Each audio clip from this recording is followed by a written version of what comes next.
Kingdom படத்தில் ஒரு ஈழ தமிழர்களை இழிவுபடுத்தி காட்டவில்லை, ஒட்டுமொத்த இனத்தையுமே இழிவுபடுத்தி காட்டியுள்ளது என மே 17 இயக்கத்தின் மாநில ஒருங்கிணைப்பாளர் பிரவீன்குமார் காட்டமாக தெரிவித்துள்ளார்.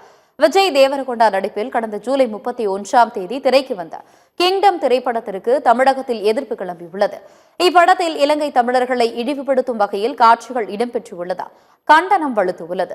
இந்நிலையில் கிங்டம் படத்திற்கு எதிர்ப்பு தெரிவிக்கும் விதமாக மே 17 இயக்கத்தினர் சென்னை சிட்டி சென்டர் வணிக வளாகத்தை முற்றுகையிட முயன்றனர்.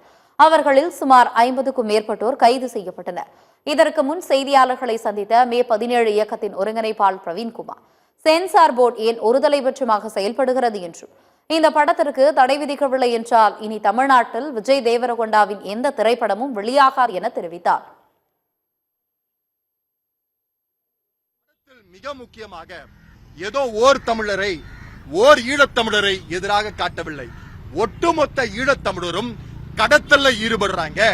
அவங்க கொலையாளிகள், ஹெராயினை கடத்துறாங்க, போதைப் பொருளை கடத்துறாங்க, ஆயுதத்தை கடத்துறாங்க. அன்பானவர்களே, இதே குற்றச்சாட்டு தான் இந்திய அரசு வைக்குது.